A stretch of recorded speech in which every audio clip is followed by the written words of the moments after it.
Oh, it's like, Sometimes we aren't. good, we are 11. Okay, great. Thank you. Okay, we are back. This is Senate Institutions. It is still February 4th, 2026. And we have the historic preservation staff with us, and we're going to talk about sections 4 and sections 5 of the capital bill. And to start us off, it was Laura Teichman, who's State Historic Preservation Officer, which is also known as SHPO. And so if you would be able, if you don't mind explaining that just a little bit at the beginning of your presentation. Yes, thank you. For the record, I'm Laura Treishman. I am the State Historic Preservation Officer. It's a position required by the federal government through our historic preservation funding that supports 60% of what we do at the State Historic Preservation Office. And the Vermont Division of Historic Preservation is under the SHPO's jurisdiction. Each state, Virgin Islands, several islands, there's 56 state historic preservation officers. There's also tribal historic preservation officers known as THPOs. So we make sure that the National Historic Preservation Act is followed, that federal agencies are following the Section 106, which is anytime there's federal money, federal involvement, federal permitting, that it gets reviewed for impacts to historic resources, buildings, landscapes, archaeological sites.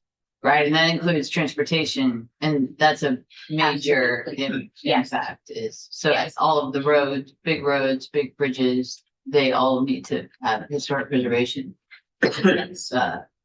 studies, and you are the one who manages those. Yes, Great, thank you. absolutely. So we'll start off with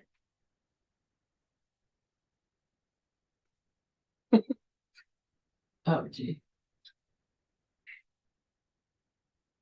Well, it's a very nice slide. It's even for me. We need It's the, right.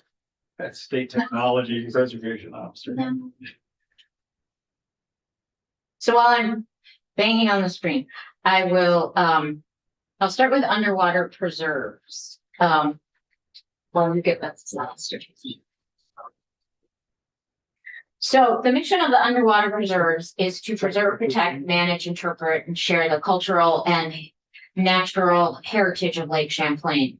There are over 300 wrecks on the bottom of Lake Champlain, and those are under the jurisdiction of the State Historic Preservation Officer. I did not know that originally, but we monitor 100 of those in partnership with the Lake Champlain Maritime Museum, and we have 11 of them open to the public for diving. The most visited are the General Butler, the Phoenix, and the two newest sites, the Providence Island Canal Sloop and the Potash Point Canal Boat.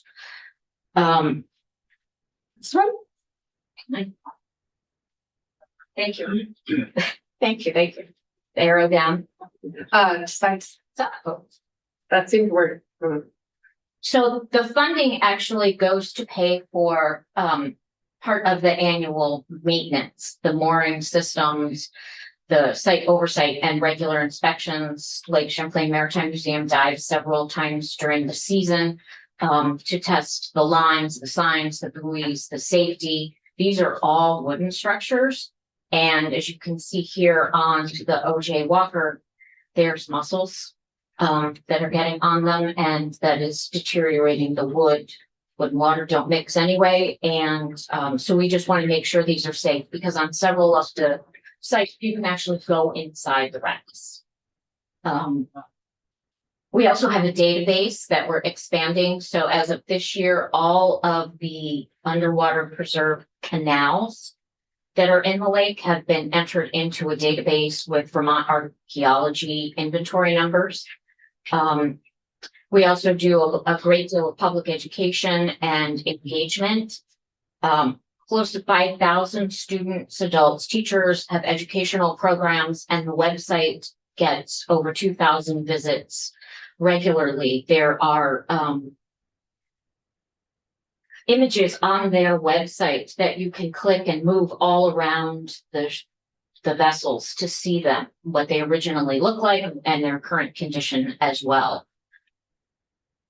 And then we have the liaisons with the dive community, which is really very important to us because they're the ones who are regularly seeing these resources and letting us know if there's an issue.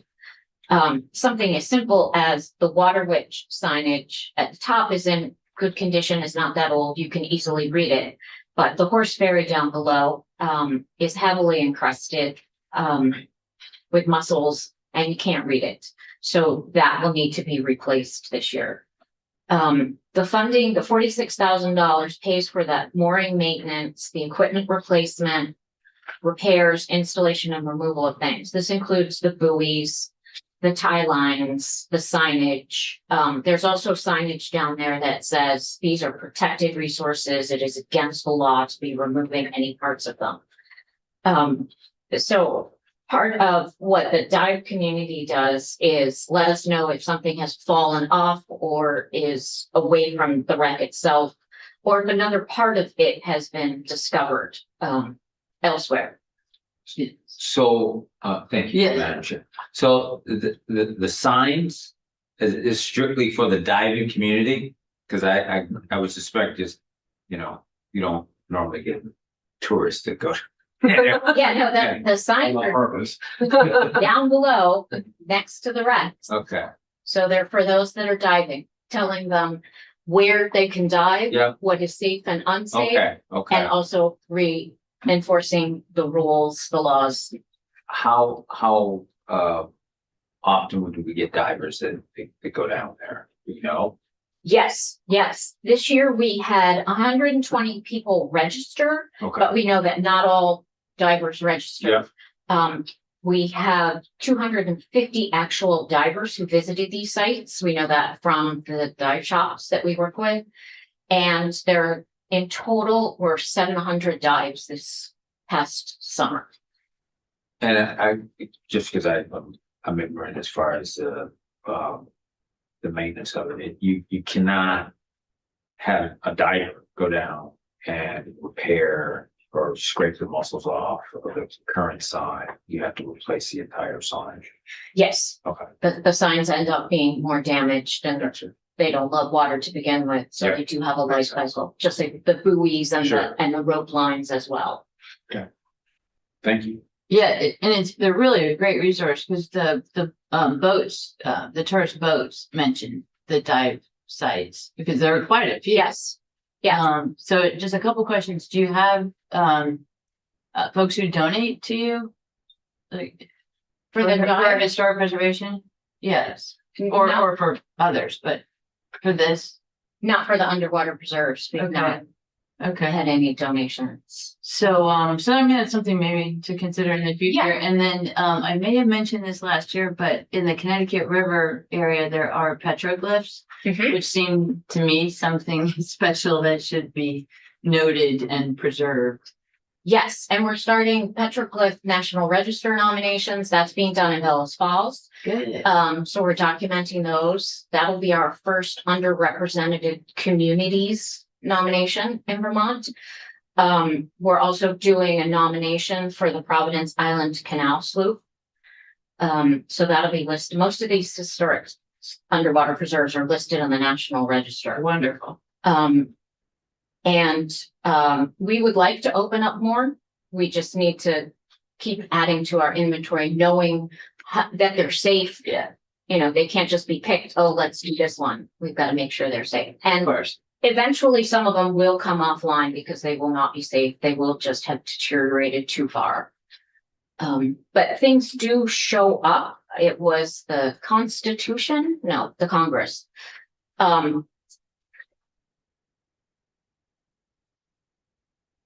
It was the Phoenix, I apologize, that they found it caught on fire and that's how it sank.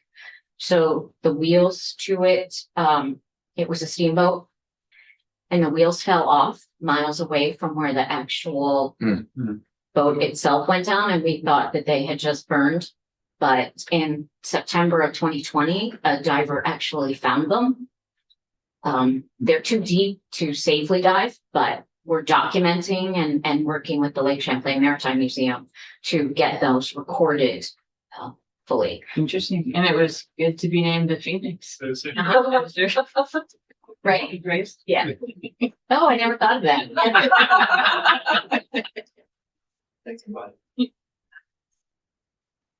That's great. That's really great to hear. Yeah, so for years, this was at $25,000, which was just not enough to cover the permitting and the mooring maintenance, so we weren't able to keep out after it. When the 2 additional sites were added, it went up to 46,000. Which is a very safe, good number for us to be maintaining these sites and keep them open. Because of GPS and GPR, all the different acronyms, people can find all of the underwater preserves. And that's why we really need to market and make sure these are safe for people to go, because these are the ones we want them to go to. We don't want them diving on the unsafe ones. Perfect. Thank you. That's great. And I'm sure law enforcement knows this. Yes, the Coast Guard's very closely working with us. Great. Thank you. I appreciate you being able to make the current budget work. Roadside markers. So roadside historic site markers started in 1947. The legislature started it. It was to be a short-lived program, 75 markers just for tourism. Some of those original markers still exist. Roadby and Ferrisburg has one of the very large signs that gives the time of days it's open, which are not correct for today. So we're working to replace them. But it was so popular that you have been graciously funding it ever since. So we are looking at 365 markers that we have, and that includes the one in Virginia. We do have people following every single one of them. I get regular calls of how many of you added, where are they, have they been installed yet? We already have a number of dedications on the calendar for this year. So a number of the markers we put in this year, last year, they take a couple of years to process. The Burlington Country Club and the Wabanaki Golf Club in Burlington, they actually requested 2 separate markers, but the story kind of starts with the Wabanaki Golf Club, where the Shaw's is now on, what is it, Shelburne Road? Yes, and in South Burlington, and then moves over to the Burlington Country Club. So we put one on one side and one on the other. So it continues the story. The Vermont Country Store came to us and requested a marker. Ever since we did a marker for Burton Boards, some of our more prominent commercial businesses like Bag Bomb and Vermont Country Store have come to us. And we do have set criteria. So not just everybody gets a marker, they have to meet the criteria. Some of the more exciting ones, it's unfortunate that he just stepped out of the room because we had a dedication this summer for the Ralph Waldo Ellison marker. He wrote Invisible Man, the beginnings of it, down in Fayston. He was a guest of people who lived in Vermont. They invited him up. It was a summer day. He went and stayed in their barn and just started writing this story as a Black man who's invisible to the world. And he was the first to receive all sorts of national book awards for fiction. And just, it's a really great story. And the family that invited him up there still lives right there in the house, and the marker's across the street. And we had a wonderful dedication. The senator actually was in attendance. Oh, yes. go. No, well, just going back, which what you just said is very powerful. But on some of these businesses that are looking for a marker, none of them have offered any assistance to have the markers, at least to help with that. Yes, they do. The Okay. Vermont Country Store covered Okay, the fee for theirs, I believe. Okay. Yes. thank you. An exciting one that we're going to be putting up is the Van Trapp Family Lodge and Resort. They just celebrated their 75th year in Vermont. And those that have the R next to them, that's not registered, the computer changed it, those are replacement markers. So like the Missisquoi Village marker in Swanton needed to come down. It was in a position where it kept being hit by trucks going by. We found a new location. We rewrote it because it talked about white settlement being the first settlement, and we needed to recognize that it had a Native American history. And then we tried to get Abenaki text on the backside, but nobody could agree on exactly what that was for a full marker text. So we then put it in French on the opposite side, since it's in Swanton.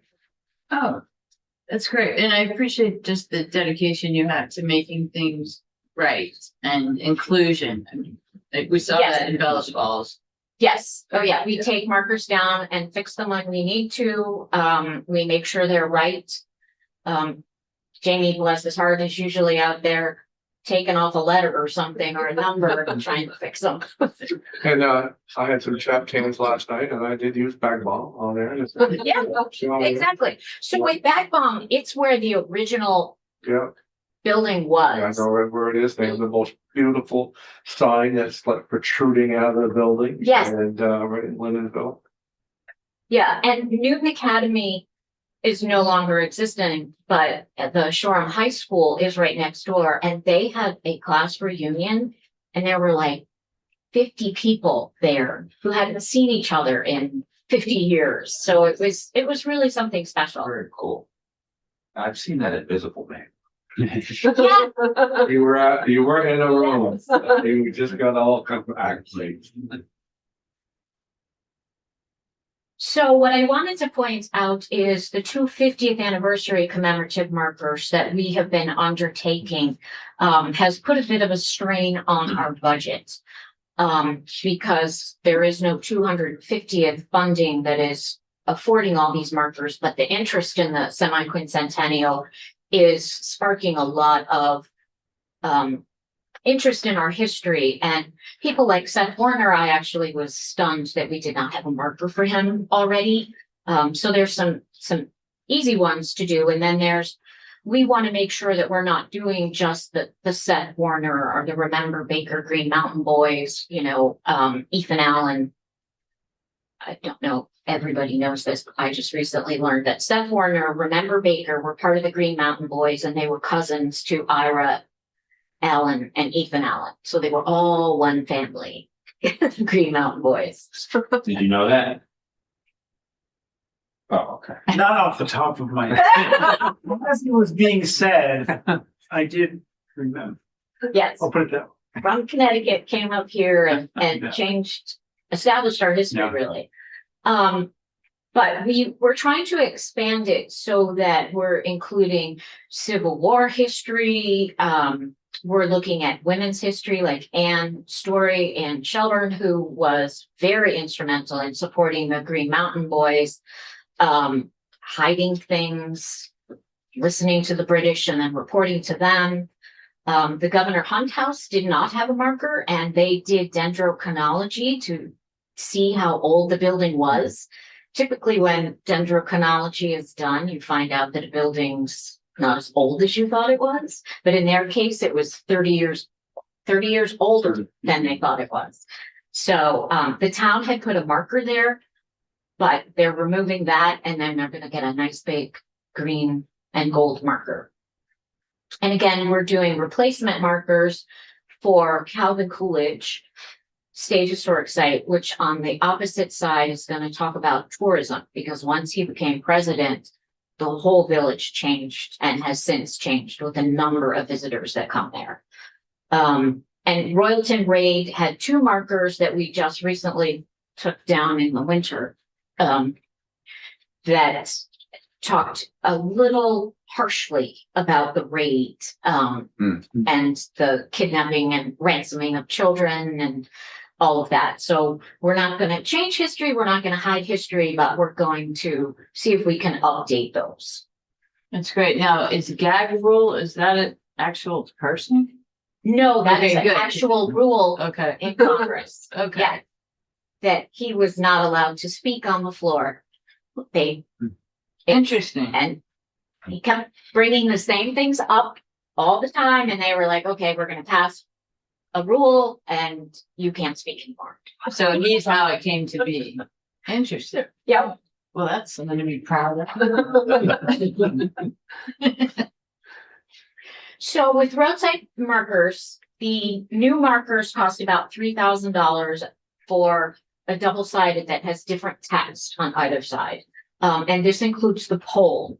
We have a great vendor for the poles. They're breakaway poles in case they get hit by cars and trucks, which does periodically happen. The pole will just, it's supposed to just crumble and the marker flies in the opposite direction. Right now, we have on order 8 markers at the foundry.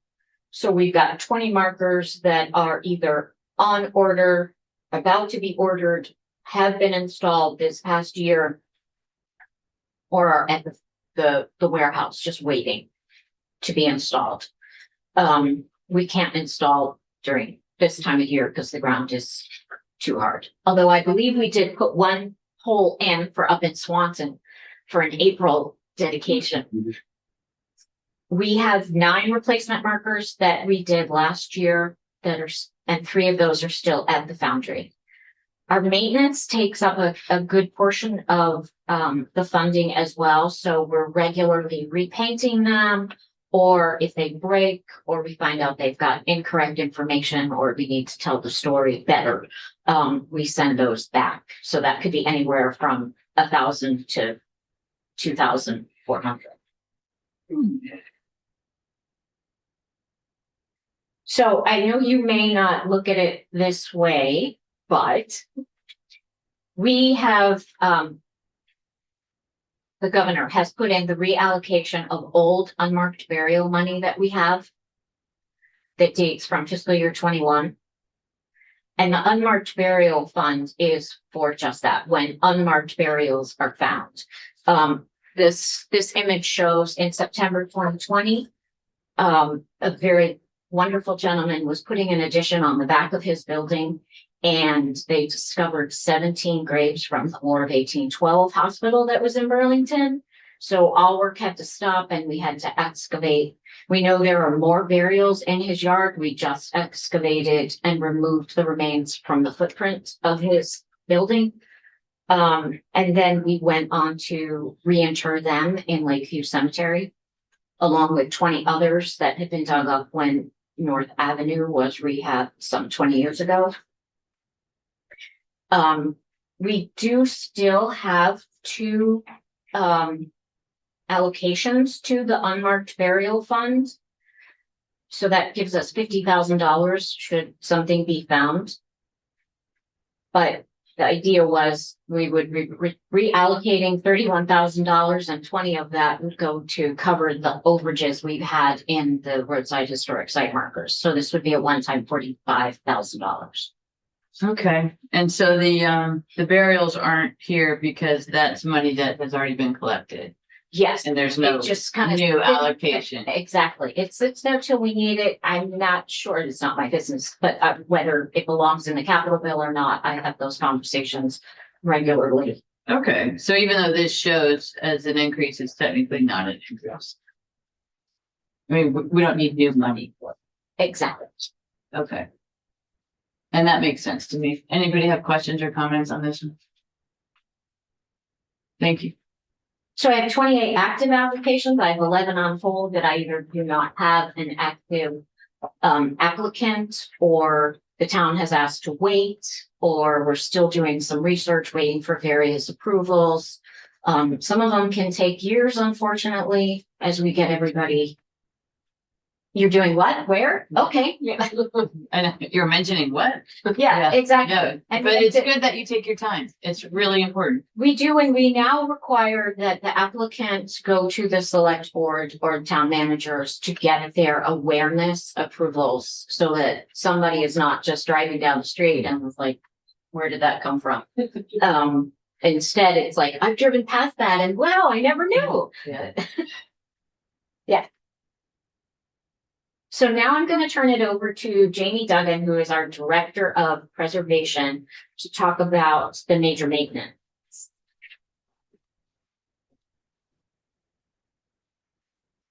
Good afternoon. Thank you for your time. Thanks for being here. For the record, I'm Jamie Duggan, Director of Preservation at the State Historic Sites.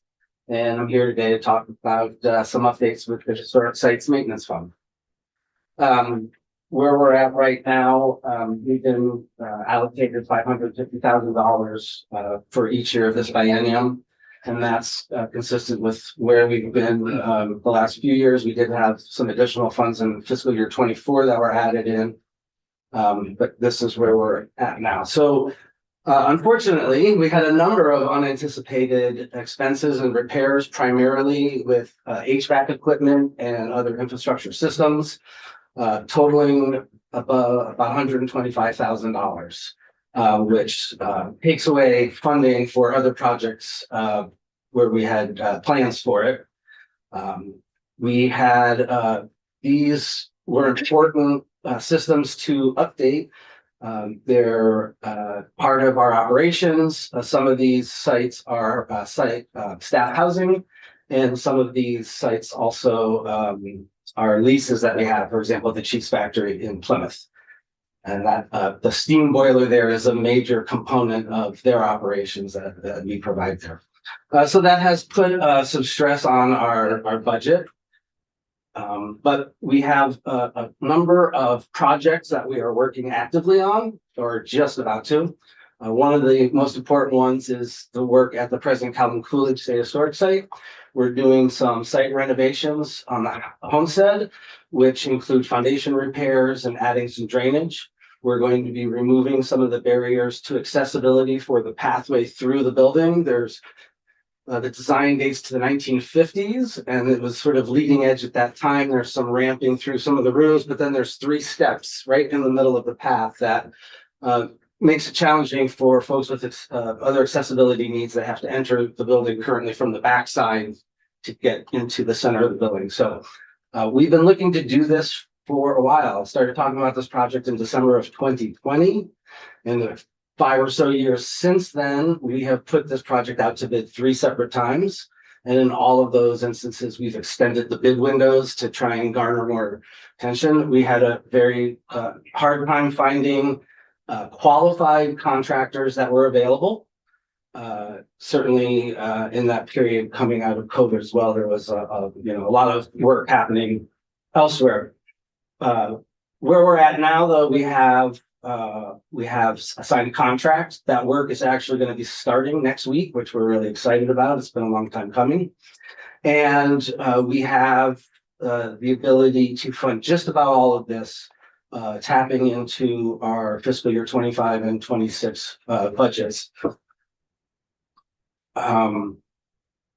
We are going to have a little bit of a shortfall, and I will talk about that in a moment. We'll get to that. I guess first, any questions on that project? We're also, forgot to mention, we're improving the gravel walkways across the site right now, and we're going to be hardening them a bit with a stone impregnated asphalt compound that will, one, make them easier to travel across. The gravel pathways can be challenging for some folks. And we've had a lot of washouts and issues with rain runoff and stormwater. So this will be bringing that site up to a lot better universal accessibility and helping with stormwater issues. That's great. It's good timing that you're getting this done now, because you're gonna have a lot of people. It is, yeah. And as I said, it's been a long time coming. And this project is currently scheduled to, as I said, start next week, and they're looking to be finished in July. Right. So Really? yeah, it's a tight schedule, but we think that we've got it set up in a way that is not going to impact the village larger. This building will be off limits during the construction. But we're going to be doing the pathways before we open the site for the season, so there'll be less disruption and things along that nature. Great, thank you. Sure. Next project I'd like to tell you about is at the Senator Justin Morrill State Historic Site. This is another project we have been working many years on. It started out with a comprehensive engineering study of the landscape and the existing conditions there. We have a National Park Service Save America's Treasures federal grant available to us that we are matching partially.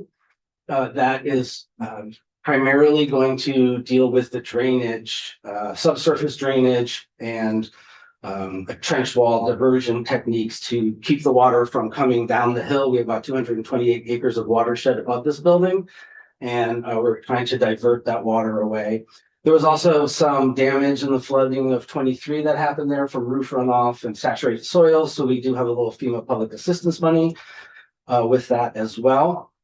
And we have the ability with the funding that we hold now to be able to complete the grant funded portion of that project. We will have a shortfall for some of the other components, which are part of this project, but not within the grant funded portion. So some of the architectural items, we're putting new gutters on, restoring gutters to the building that were originally there. That has some heat trace and other things in there to keep things melting and not freezing up on us. And we will have to attack that in later years as money becomes available for that. But we're going to be sure to be making sure that the pipes that need to be there, for example, for the gutters won't go on until later. But while we're doing the site work and disrupting things, we'll put those pipes in to be ready to receive gutters later on. That will bring that water to dry wells. This is a very significant site, certainly, and it is one that needs a lot of care and attention to detail. So we're feeling really good about our team there. We're in the midst of we're at the end of our negotiating of the contract. I'm waiting for our vendor's best and final offer, hopefully within the next day or so. The plans for that are for the work to commence in the spring, and we'll have the grant funded portion completed by September because that's the deadline for our federal grant. And then again, some of those items under the architectural realm will come the year following and years after that. Any questions on that one? You're going to tell us how you're going to handle the funding that you don't have. Yes. Yes. Thank you. No, that is a really important site. I've been there. It's beautiful. Yeah, it's one of my favorites for sure. Yeah. The setting is unlike a lot of places, even as beautiful around Stratford.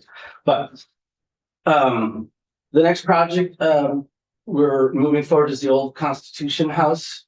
Here we have another federal grant. We have a National Park Service semi-quincentennial grant, and that is going towards improving the energy efficiency and interior climate conditioning that we have there.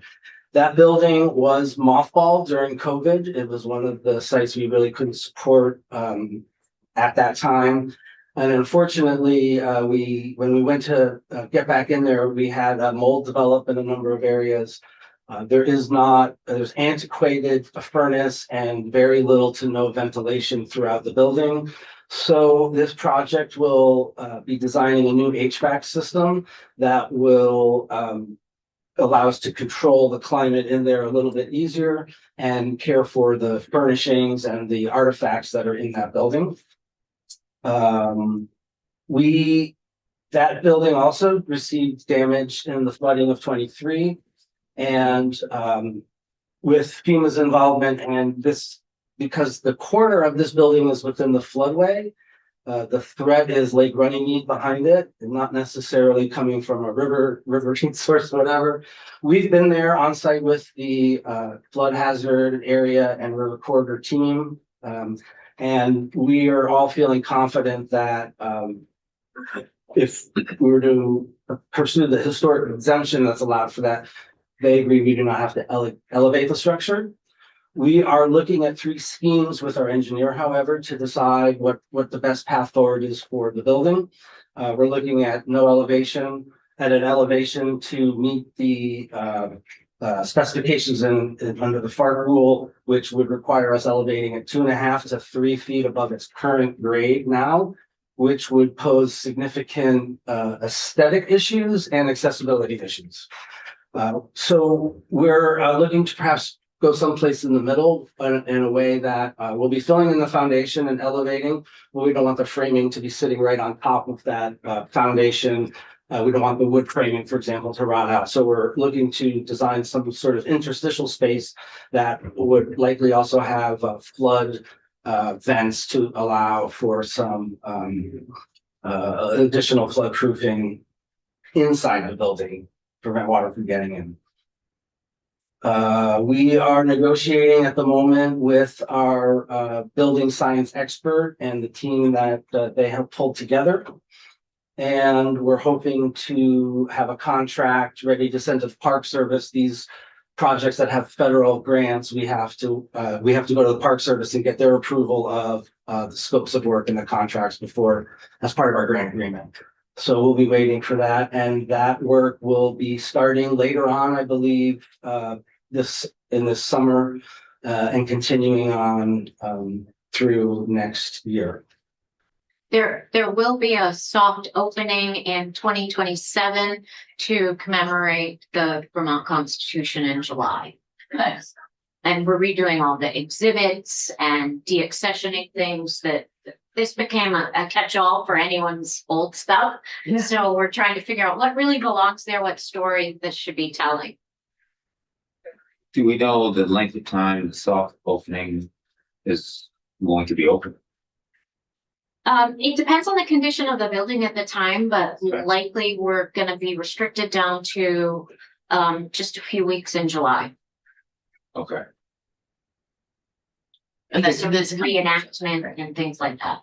And the hopes would be to turn the building back open fully to the public in 2028. Okay. Or as soon as possible. No. Yeah. Probably room by room. Has there been any, now I know you're constricted a little bit, any thought of keeping it open longer than a few weeks? We haven't really talked about it. Yeah. But we definitely can, but it does depend on what kind of work is happening. If we can get the one room to the right of the door in better condition than, or even the left of the door, Sure. one of those front parlor rooms, Mhm. then we could keep it open longer.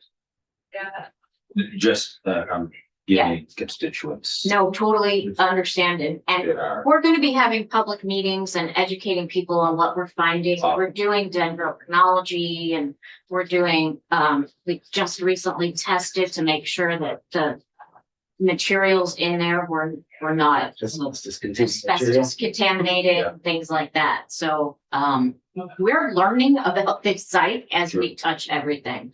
And let me also say that, you know, I appreciate exponentially the work that you're doing on this.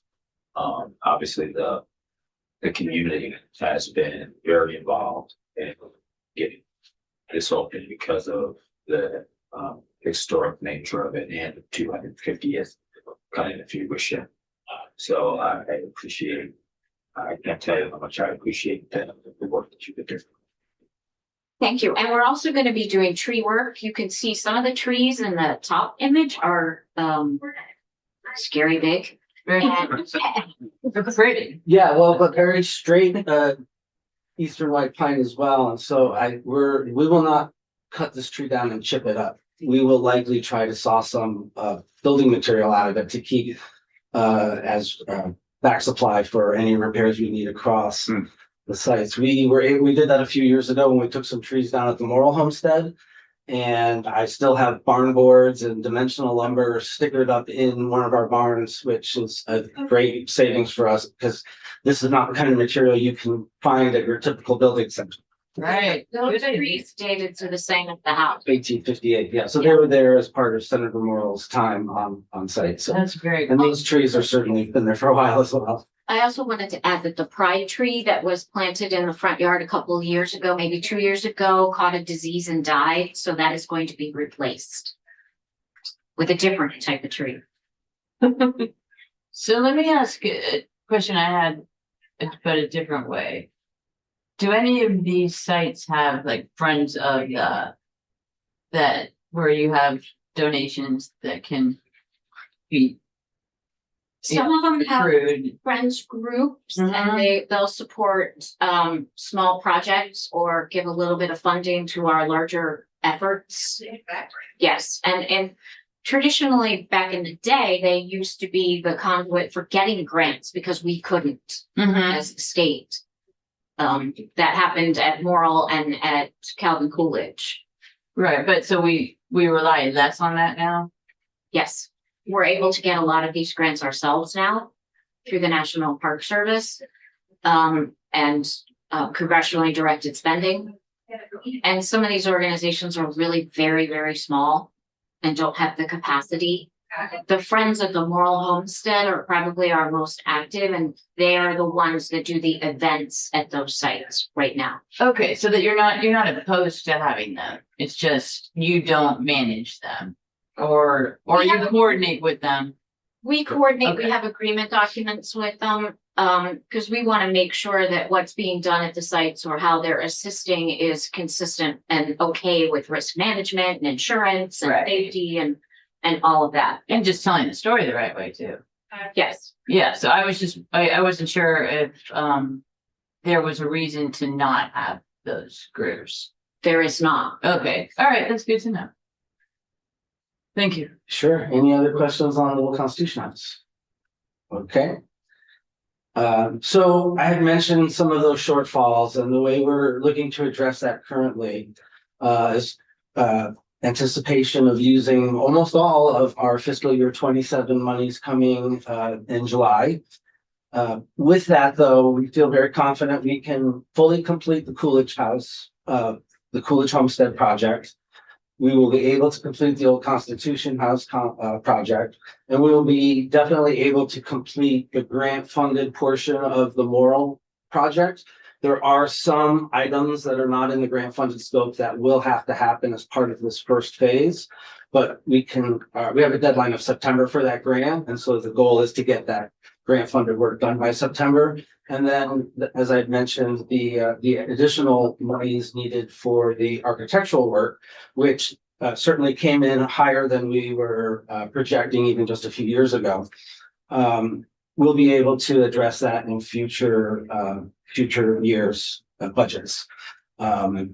This does make things very tight for us in that there's not a whole lot of wiggle room. And as I started, we had $124,000 of unexpected costs. So there is some concern with that, but we feel like we're at a good place now to get a lot of these major projects that have been sort of walking towards it's a start for a very long time. And so that is really exciting for us. Well, Madam Chair, Yeah. I'll be honest with you, they have taken care of all of the funding in my district, so I'm good. Oh, that's right. Well, thank you for representing your There you go. district. We don't have all the districts represented here, so So grateful for your work throughout the state. thank you. Another big project you're all aware of is the Bennington Battle Monument. And where we're at with that, after doing our comprehensive investigation and analysis over the last few years, we are at a point now where we're gathering energy again to move the next phase forward. That involves a number of things, monitoring the building. We are swapping out for better equipment with a greater precision and accuracy, and allow our engineer to host the readings as opposed to in the last contract that we were working on, that big contract that was subbed out to a different vendor. We have seismic studies going on. The crew was down there just a couple weeks ago to do some exploration and investigation to make sure that some of the recent nearby seismic events within the greater New England area haven't had any impacts. We will have the high ropes team come back, the industrial ropes team that rappel down the building. We're doing that annually at the beginning of each season. They will be there to continue to do survey to document changes over time, as well as any removals of loose material. That's been really successful for us.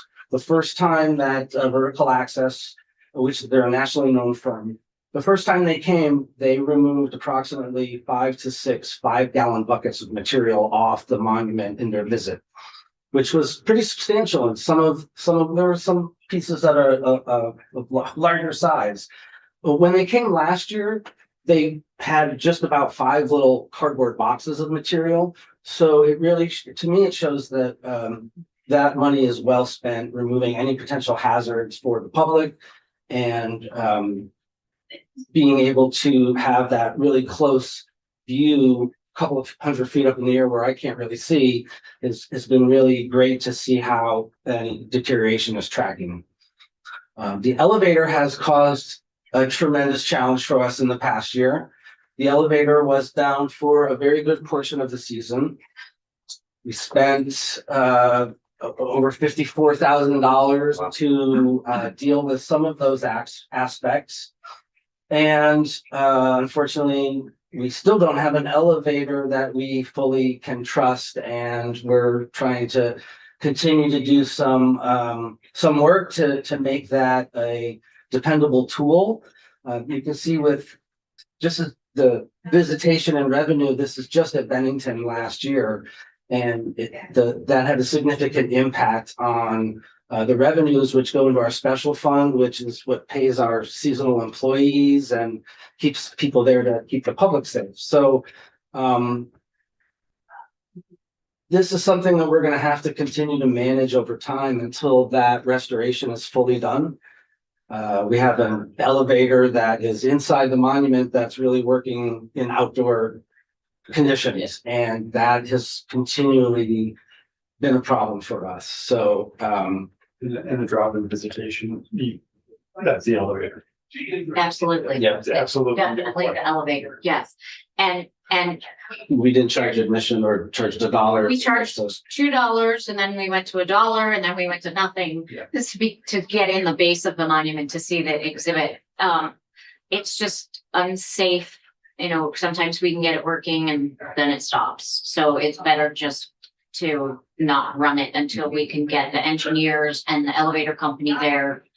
And there's a point where it's gonna cost us more to just keep repairing it while it's still unsafe, and we're just gonna have to stop. Like, it's not money we wanna keep wasting.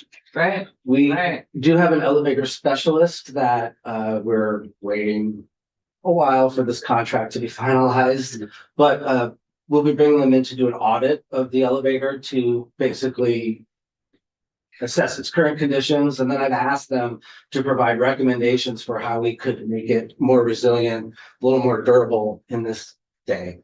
I've heard several numbers of total restoration for the monument. What would that be? The last number that was bandied about was about 40 million.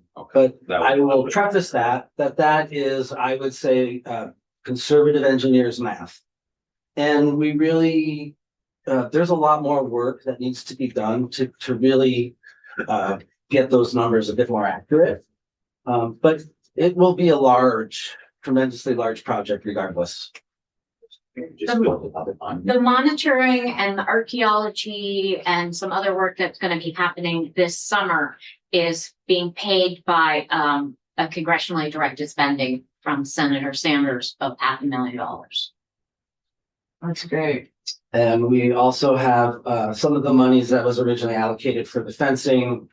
We're using to help with, we have the fence and the covered walkway up, and those will stay up until there's a larger construction project happening.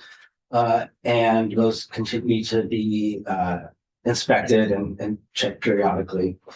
We'll be doing archaeology this summer on the lawn around the monument. Whatever ends up becoming an enclosure system or a means to help dry the monument out is going to have to be founded on the lawn there.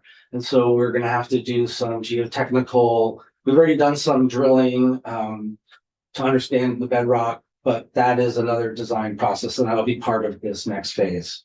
We also want to do the archaeology to find the storehouse, which was the reason for the Battle of Bennington. Oh, right. And my hope is that we can outline that in brick. Part of it might be under the road.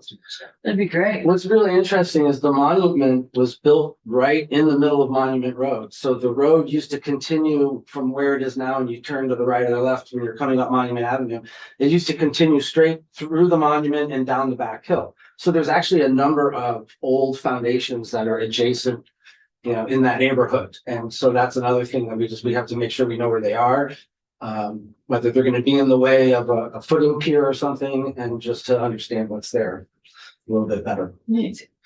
And so, with those two funds that, we have available, we are able to move forward with this next phase of recommendations from the engineering study, where we're essentially gonna try and figure out, design a monument enclosure system that'll help start to dry it out. In order to do that, we have to do some of the work in phase B, kind of concurrent with some of this phase 1 stuff, because they inform each other. We need to know how we're going to dry it out, what the system will be, design that, so then we know how long it'll take to dry, and then what some of the other constraints are. So the good news is, we can start moving on that again and start building our team, our design team for this next leg. We also have plans to do some community informational meetings and get some feedback from the town and other folks interested. Good, And good. one last project to tell you about, which is actually a great case for us, because we have a lot of money available that came from elsewhere. Laura has done a fantastic job applying for and garnering these federal grants.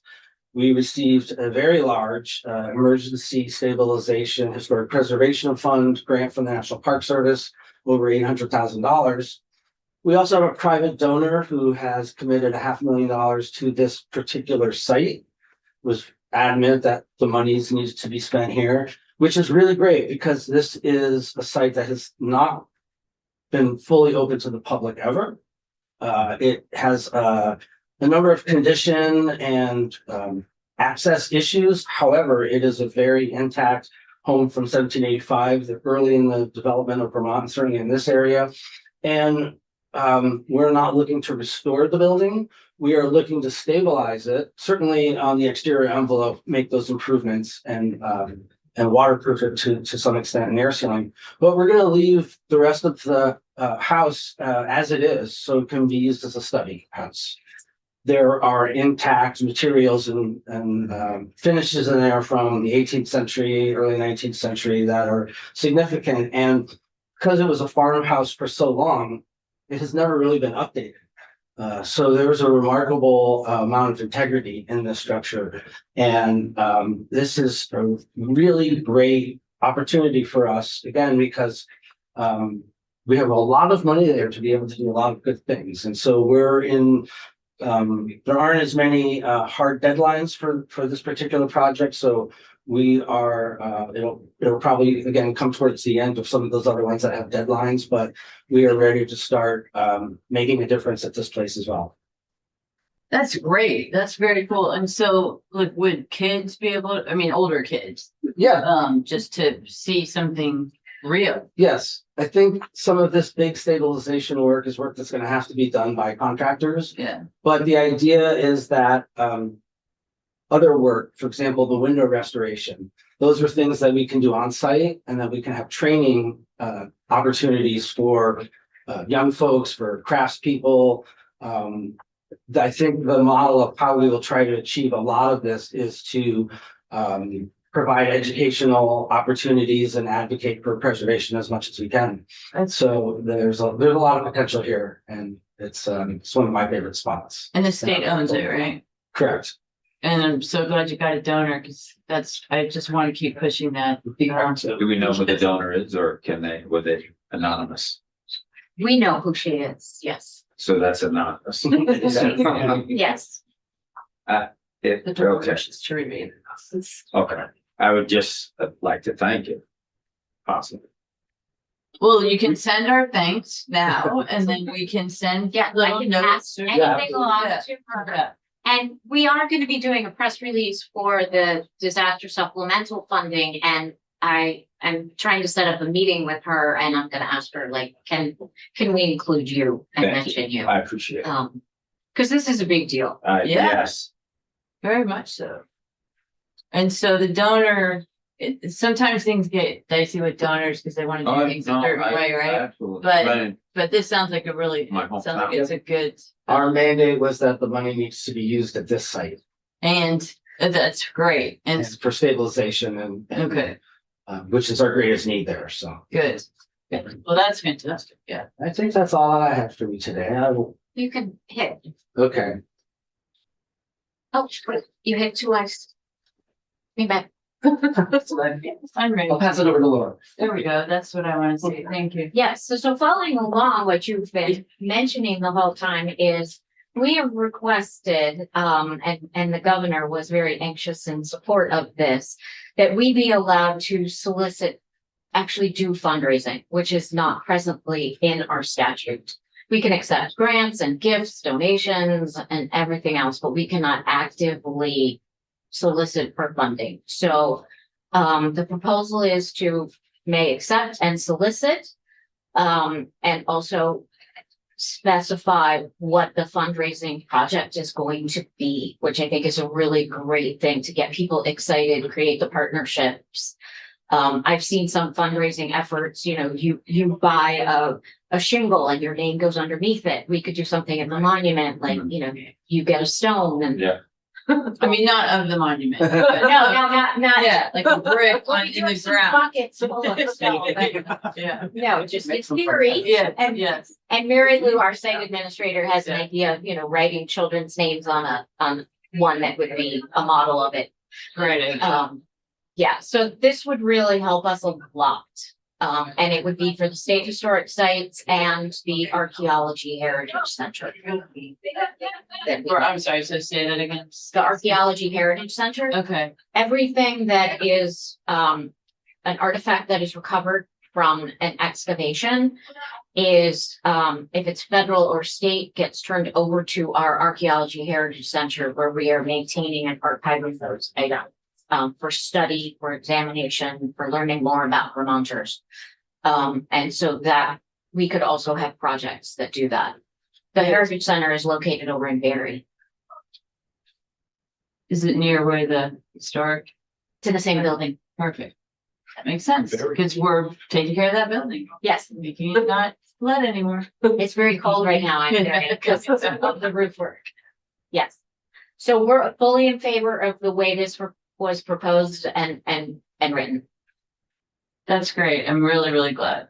It would make a This big is- difference, because I was starting, I'm like, okay, we need to fundraise, and our legal counsel was like, you can't. Yeah, yeah, that's, this makes a lot of- Scary when I saw this. Oh.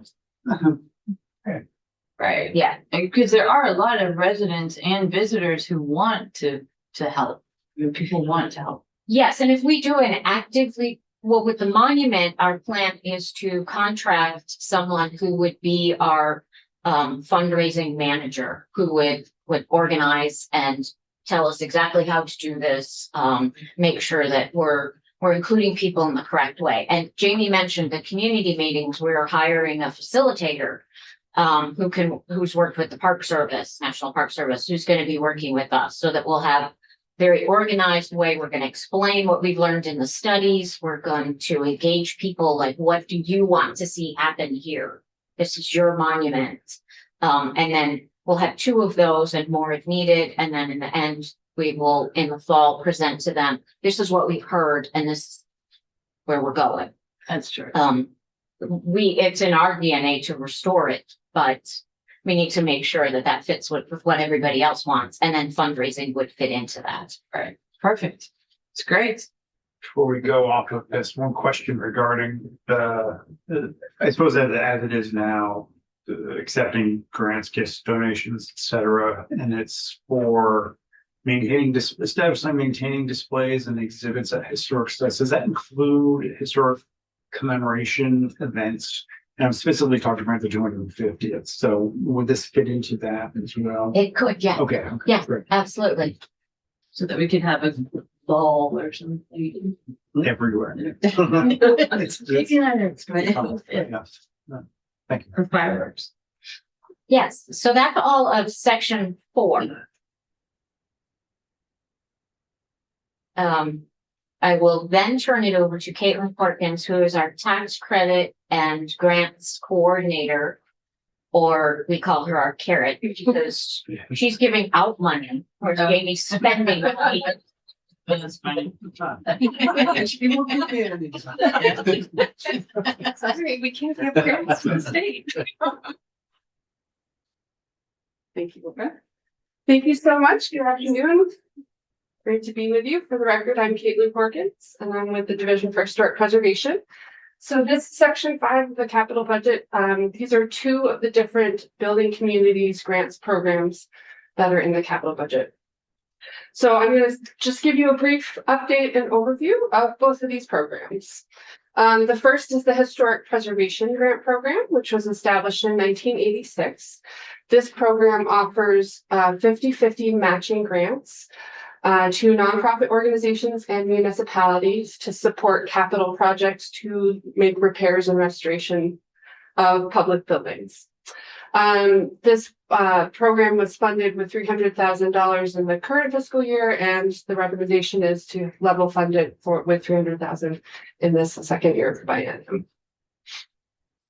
So I know these numbers are probably really small up there on the screen, but this is just a chart showing the funding for the last 10 years of the program. So number of applications we received, number of grants awarded, amounts requested, awarded, and then the total project costs. Since the inception of the program, we have given out grants to over 670 preservation projects and over 7 million in total grant funding. So despite some upheavals with, pandemics and floods, we have continued to see steady interest in the program. And it has remained, quite competitive.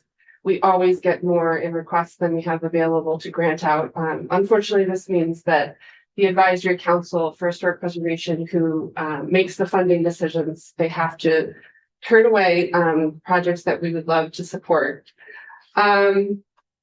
I did want to just give you a highlight of a few projects that we funded in our most recent round. Can we just go back to that just for a little Sure. bit? Because it looks like in more recent years, we're funding a higher proportion of the folks who are applying, and we're still getting a good amount of applications. I guess we had 56 in 2016, so Yeah, we did have a bump up in the amount of funding that we had. It was at 225,000, and then it got bumped up to 300,000, which has allowed us to fund more projects, which is great. And we actually tried to increase that amount last year.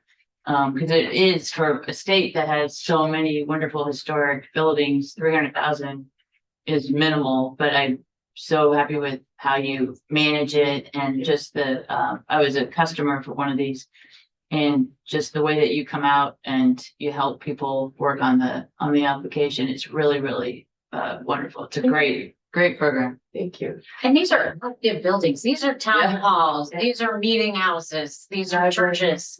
Yeah. Yeah, and the economic development impact on this is immense. We don't really even look at that, Yeah. but this is an economic development A tool. program. Certainly, yes, absolutely. And these are buildings that the communities have a whole lot of pride in. So it's really wonderful to see. One of the best parts of the job is when I get to see the completed projects, which is not all of them sadly, but to just get to talk to folks at the end of the project and see their joy and pride in their accomplishment. So it's wonderful. We did award our most recent round of grants back in December.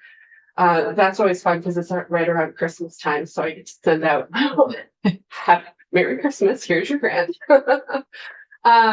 So this is just a selection of the projects that we funded most recently. Up in Brownington, the Old Stonehouse Museum. This is for a window restoration project. In addition to fixing the windows, they will be putting protective storm windows on the building, both to protect the historic windows, but also to protect the collections within the buildings. They'll have a special sort of UV protection for the important collections that are housed within the building. And then in Middlebury at the Ilsley Library, I don't know if folks are familiar with their big project, but they have embarked on a really large project to put an addition on the historic library. They've worked very closely with our office to ensure that that new addition is compatible and sensitive to the historic building.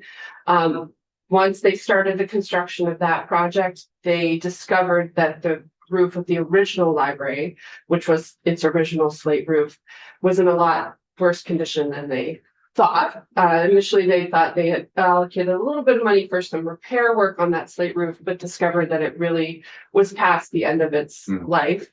And so are doing a full replacement of the slate roof. And that's the portion of the project that we'll be funding with the grant. So that's great. And then finally, the Union Meeting Hall in Ferrisburg was originally built as a church, went through several different ownerships in its lifetime.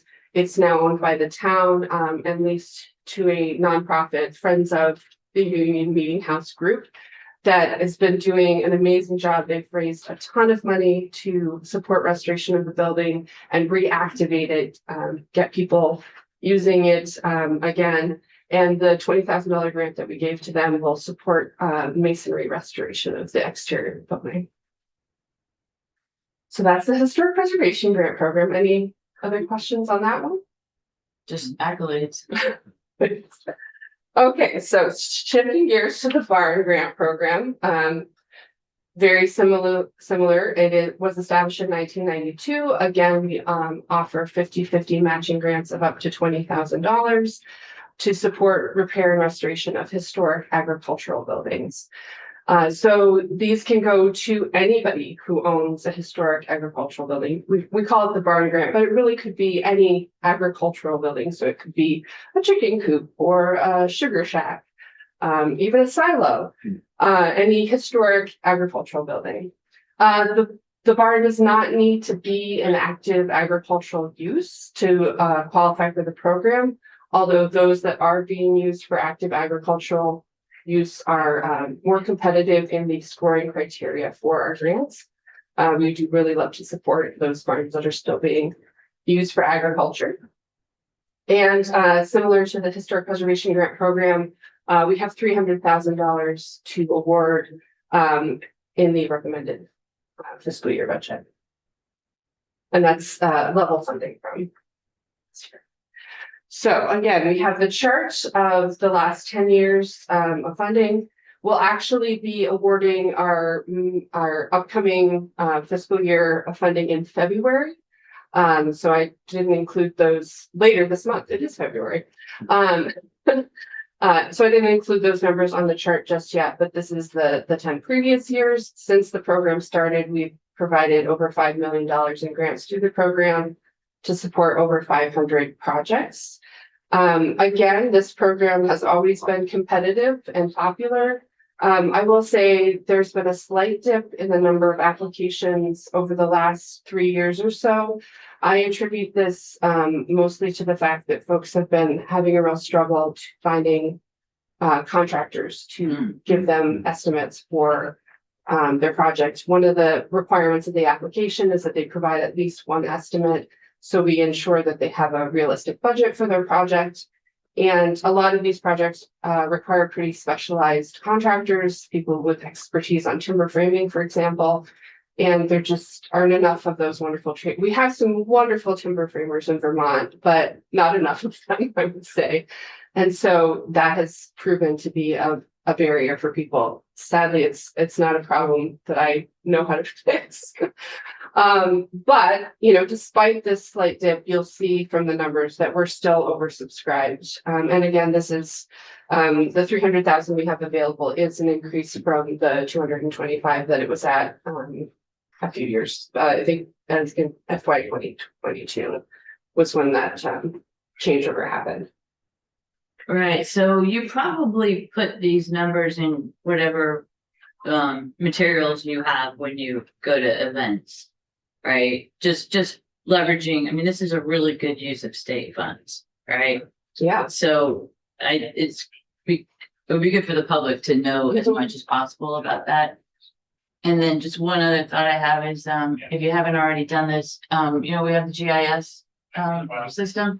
If you can have historic sites that the state has helped pay for, basically, have those on that map. Do you have, Yes, are they already on the? We currently do have a map on our website that shows, I think it's probably for the last 10 years now, because it's been basically since I ran the program. It's, so you can click on the dot and there's a little picture and a blurb about the project, and it's different colors for each year. So you can kind of see over the years what we have funded. Integrating that with a larger historic preservation mapping effort is something that we'd love to do. So is your map part of the GIS, the state's GIS? It is a GIS map, but it's not part of the planning atlas. It's Right, no, separate- I was thinking of planning it, but the actual GIS, the group that does the GIS. Yeah, yes, we Yeah. work with VCG. Okay, perfect. So then people can access it, Yeah. because that's not hard to access. No, not at all. We definitely can expand it so it'll show up in more places to see what. And it also helps for economic purposes, this is not the only funding that goes to these projects. So they get a whole bucket of money, and it'd be really great for economic development to know, all the different things that we're doing. And Caitlin has oversight for 5 years after a project is completed. Hmm. Right. So if there's a future project, just ensuring that the preservation standards are still being met so that we're using our state funding wisely. Right, and it's only 5 years, which is actually pretty minimal Yes. for this. So that's a good deal, but it's probably enough time to get them used to the new system. or the Yeah, new- and sometimes people come back, sometimes they go to the other community grants. Caitlin works really closely with the Arts Council and Right. BGS, because you can only get one of those grants in a year. Right. So we need to make sure we're not awarding to the same people. Yeah. Sure. Yeah, so sometimes people will get multiple grants, and in terms of, continued interaction with us, we always are available to provide technical assistance. So I have people that come back and, they're not necessarily wanting to apply for another grant, but they just have a question about this issue has cropped up in our building, like what should we do about it? And I can help direct them maybe to other grant sources and give them advice on how to pursue the project and that kind of thing. That is great. So here again, I have just a sample of some projects that we funded in our last round of funding. So this is the Allen Farm in Jamaica, which is an active farm. And the grant went to a number of different elements. There's some drainage and foundation work, as well as a little bit of structural repair to the framing of the barn, and then some exterior siding repair / replacement in kind. Valley Ridge Farm in Orwell. The grant is going to support work on the cupola, which you can kind of see behind the tree there. The leaves on the tree.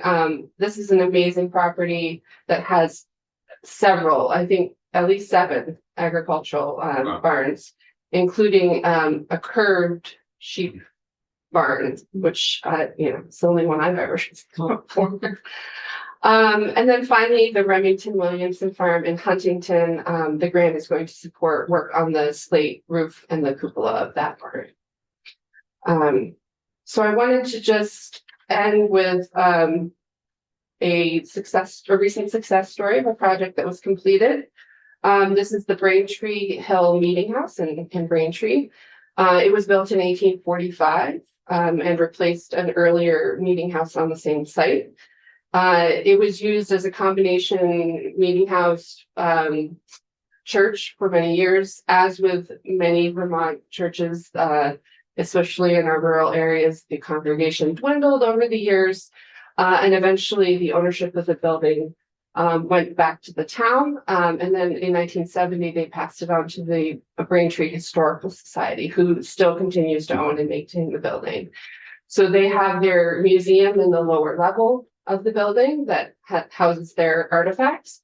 And they also do a lot of public programming to bring people to the site. I thought this was great, their list of things that they do. They have a bluegrass concert series in the summertime between June and August. They have history-themed bike rides, cemetery tours, an annual community cider pressing party, and then, of course, open houses and an annual open home day, old home day, excuse me, which marked its 100th anniversary in 2024. Wow. So really great public programming to, again, bring people to the site. As a historical society in a pretty small community, they've done an amazing job maintaining this building over the years. But they did recently discover that the slate roof on the building was at the end of its life. The slates were installed over a wood shake roof, which is actually a pretty common thing that we see on a lot of older buildings in Vermont. Unfortunately, as those wood shingles deteriorate, the fasteners that are holding the slates on the building fail. And while you can continue to make repairs, it becomes sort of a losing proposition. You're spending an awful lot of money to constantly be replacing slates. So they determined it had come to a point where repair was not financially very wise decision anymore, and they were going to have to do the whole replacement of the roof. They partnered with, this is one, to Laura's point, that they sought grants high and low because this was going to be a really major project for them. They did get support through the town. The voters approved a local appropriation for this project. So, the community was bought in. They also received a major federal grant through the National Park Service, the Paul Brune Historic Revitalization Grant, which provided a big chunk of funding for this. And then our state grant of $20,000 filled in that last piece they needed to get this project done. They were working, as you can see in the middle picture there, they were working on this in the winter time, but they did complete the roof this past spring. So the building will have a nice roof for the next 150 years. Did they remove the wood shingles? They did. And put another layer of sheathing before they put the new slates on. So they have a really good solid surface to be nailed into this time. So that should last 100 years, Should right? last at least 100. Yes. No, it's not a joke. The slate does that. So that's all I have. No, it does. Happy to answer other questions as well. Thank you so much. This is really, it's always nice to have you all, and Well, you're doing thank you. such good work, and you do it at a very low cost, in my opinion. Any other comments? Okay. Okay. All right. Thank you so much. Thank you. Thank you so much. Appreciate that. Yes. All right. Does anybody have anything else for today? Okay, we are adjourned.